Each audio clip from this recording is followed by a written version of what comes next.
Hello வணக்கம். இது உங்கள் சிவி ஸோன்னு சொல்கிறோம். எப்படி இருக்கீங்க? இப்போ பார்த்தீங்கன்னா சூப்பரான தகவல் உங்களுக்காக எடுத்து வந்திருக்கு. அதாவது சனிக்கிழமை என்னென்ன நடந்தது, என்னென்ன நிகழ்வுகள் நடந்துச்சு அப்படின்றத உங்களுக்காக வாரம் வந்துட்டு முன்னாடியே கொடுக்குறேன். ஸோ நீங்களும் நல்லா ஆதரவு கொடுக்குறீங்க. இப்போ வாங்க அந்த வீடியோக்குள்ளே போகலாம். அதுக்கு முன்னாடி பார்க்குற எல்லோரும் நம்மளோட சேனலை சப்ஸ்கிரைப் பண்ணிட்டு பாருங்கள், லைக் பண்ணுங்கள், கமெண்ட் பண்ணுங்கள், ஷேர் பண்ணுங்கள், அந்த ஹைப்பையும் தட்டி விடுங்க. நிறைய பேர் நல்ல நல்ல கமெண்ட்ஸாக கொடுக்குறீங்க, ரொம்ப ரொம்ப நன்றி.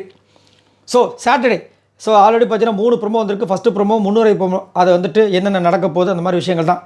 ரெண்டாவது ப்ரோமோவில் விஜய் பார்வதிக்கும் கமருதீனுக்கும் இந்த மைக்கை பற்றின விஷயங்கள் வந்துச்சு. செம்ம பிளாஸ்ட். அந்த மைக்கை கைட்டி வச்சுட்டு இருங்கன்னு சொல்லிட்டாங்க. மூணாவது ப்ரோமோவில் பார்த்தீங்கன்னா அதை பார்த்துருப்பீங்க. திவ்யாக்காக வந்துட்டு விஜய் சேதுபதி பயங்கரமான விரியாட்டம் ஆடியிருப்பார். பக்கத்தில் இருந்து எல்லாரையும் ரோஸ்ட் பண்ணுறாரு. ஸோ இப்போ சனிக்கிழமை ஃபுல்லாக இது நடந்திருக்கு. இது கூட என்னென்ன நடந்துக்கிறத பார்க்கலாம். ஸோ ஃபஸ்ட்டு பார்த்தீங்கன்னா கமருதீனுக்கும் பார்வதிக்கும் மைக் இஷ்யூ பயங்கரமான பிளாஸ்ட்டு ரோஸ்ட்டு செம்மையாக வந்து வச்சு செய்கிறாங்க போல இருக்குது. பாவமாக இருக்குது. பட் இருந்தாலும் இந்த மாதிரி விஷயங்கள்லாம் கொடுத்தா தான் வந்துட்டு அடுத்த வாட்டி பண்ண மாட்டாங்க. அதுதான் உண்மை. ஏன்னா விஜய் பார்வதிக்கெலாம் வந்துட்டு ஒரு குதிரை மாதிரி கிடுக்கிடுன்னு ஓடுவாங்க. கடிவாளம் போட்டால் தான், இல்லைன்னு வச்சுக்கோங்க ரொம்ப கஷ்டம். அது மட்டும் இல்லாமல் வெண்ணெய் திரண்டு வர நேரத்தில் பானை உடைச்ச கதையாக வந்து இவங்க பண்ணிகிட்ருக்காங்க. இது முற்றிலும் தவறு. அது மட்டும் இல்லாமல் யார் எந்த ரூல்ஸ் பிரேக் பண்ணாலும் யாராக இருந்தாலும் சரி தப்பு தான். ரெண்டாவது ரோஸ் பார்த்தீங்கன்னா அமித்துக்கு கேப்டன்சியில் வந்து கேர்லெஸ் அப்படின்ற ஒரு விஷயத்துக்காக வந்துட்டு பயங்கரமாக வந்து ரோஸ்ட் விழுந்திருக்கு போல இருக்குது. மேபி இந்த திவ்யாக்காக வந்து பேசினாங்க பார்த்திங்கன்னா, அந்த விஷயங்கள் இன்னும் ஒரு சில விஷயங்கள்லாம் வந்திருக்கும் போல இருக்குது. பாவம் பார்த்து பண்ணணும், தண்ணியை மட்டும் குடிச்சு நான் இருக்கேன் அப்படின்னு சொன்ன இவருக்கு இந்த மாதிரி ஒரு ரோஸ்ட் விழுந்திருக்கு. ஸோ இப்போது இந்த ரோஸ்ட் மூலமாக நம்மளுக்கு என்ன கண்டுபிடிச்சிக்கலாம், கேப்டன்சி வேறு, அப்போ அடுத்த வாரம் நாமினேஷன்ஸில் வந்துடுவார் அப்படின்றது நல்லாவே தெரியுது. அது மட்டும் இல்லாமல் இதுக்கு முன்னாடிலாம் பார்த்தீங்கன்னா இந்த கேப்டனாக வந்தவங்களுக்குலாம் வந்து அந்த அடுத்த தலையாக பங்கெடுத்துக்கிற அந்த வாய்ப்பை வந்து ரிமூவ் பண்ணிட்டாங்க. இவருக்கு அடுத்த வாரம் வரதுக்கு ரிமூவ் பண்ணிவிடுவாங்க தான் நினைக்கிறேன். ஆனால் இது வரைக்கும் தலைப்பட்டின அப்டேட் எதுவுமே வரல. சரிங்களா? ஸோ அமித்துக்கு ஒரு ரோஸ்ட் இருக்குது, கேர்லெஸ் கேப்டன்சி அப்படின்ற மாதிரி. அதுக்கப்புறம் திவ்யாவுக்கு ஒரு ரோஸ்ட் இருக்குது. என்னென்னா கமருது கூட ஃபைட் பண்ணாங்கல்ல, அந்த ஒரு விஷயத்துலேயே வந்துட்டு ஒரு பயங்கரமான ரோஸ்ட்டு திவ்யாவுக்கும் இருக்குது அப்படின்ற ஒரு அப்டேட் வந்திருக்கு. இப்போ தான் கொஞ்சம் பரவாயில்ல.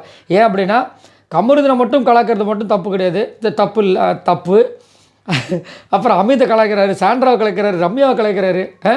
ஏன் அந்த சண்டைக்கு முக்கிய காரணம் அவங்க தான் ட்ரிகர் பண்ணாங்களா, அவங்களையும் கலாய்ச்சிருக்காங்க அப்படின்ற மாதிரி ஒரு அப்டேட் வந்திருக்கு. சூப்பரான அப்டேட். எனக்கு இன்னொரு ஒரு வருத்தம்னா, திவ்யாக்காக வந்துட்டு இங்கே இருக்கிற சுற்றி இருக்கவங்க எல்லாருமே ஏன் கேள்வி கேட்குறாரு. அதே டைமு கொஞ்சம் நேரத்துக்கு முன்னாடி நம்ம வெப்ஜே வந்துட்டு விஜய் பார்வதி அப்படி போட்டு கலாய்ப்பார், டான்ஸ்லாம் ஆடிப்பார், சுற்றி அத்தனை பேர் பார்த்துருப்பாங்க, யாருமே கேட்கவே இல்லையே. அதையும் நீங்கள் கேட்டிருக்கலாமே. விஜய் பார்வதிக்காக குறும்படம் போட்டு எல்லோரையும் கலாய்ச்சார். அந்த டைம் வந்து நம்ம விக்ரம் வந்துட்டு அப்படியே வெறுப்பேற்றி ஒரு மாதிரி ஆடிருப்பார், ஒரு மாதிரி புள்ளி பண்ணுற மாதிரி பண்ணியிருப்பார். அந்த டைம் எல்லாருமே பார்த்தாங்க, சும்மா இருந்தாங்க. அந்த டைமு கேட்கலையே. இந்த ராஜா இது அந்த நகைத்திருட்டு டாஸ்க்லேயும் அந்த மாதிரி வந்துட்டு எப்படி சண்டை போட்டிருப்பார், அப்பயும் எல்லோரும் பார்த்துருப்பாங்க, அப்பயும் கேட்கவே இல்லையே.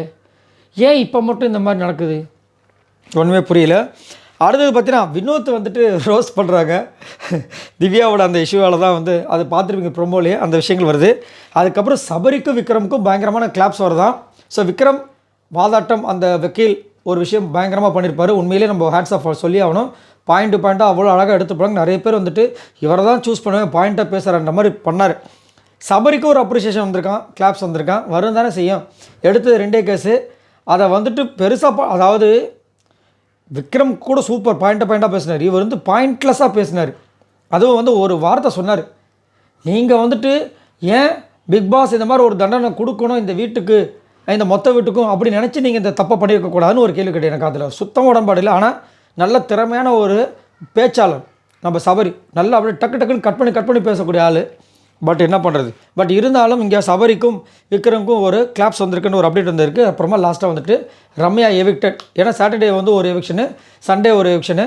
ஸோ ரம்யா எவிக்டட் அப்படின்ற ஒரு நியூஸ். ஸோ இதுதான் வந்து சாட்டர்டேயில் நடந்திருக்கு. ஜென்ரல் ஆடியன்ஸுக்கு செம்ம பெரிய ஒரு ட்ரீட்டாக இருக்குமா.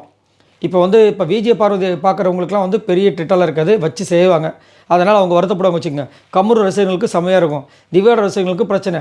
ஆனால் ஜென்ரலாக பார்ப்பாங்களே, எனக்கு அதெல்லாம் இல்லைப்பா, பிக் பாஸ் பார்த்து அவங்களுக்கு செம்ம ட்ரீட்டாக அந்த மாதிரி ஒரு சம்பவம் தான் நடந்திருக்கு இன்றைக்கி அப்படின்ற மாதிரி ஒரு அப்டேட் வந்திருக்கு. ஸோ இதை பற்றி உங்களோட கருத்துக்களை சொல்லுங்கள். கொஞ்சம் நேரம் அப்புறமா அது நைட்டு வந்துட்டு சண்டே எபிசோடு முடியும், அது வந்துருச்சுன்னா அதோட அப்டேட்டு வந்துச்சுன்னா நான் உங்களுக்கு ஷேர் பண்ணுறேன். இதை பற்றி மறக்காமல் கமெண்ட்ஸ் பண்ணுங்கள். பாய் நண்பர்களே.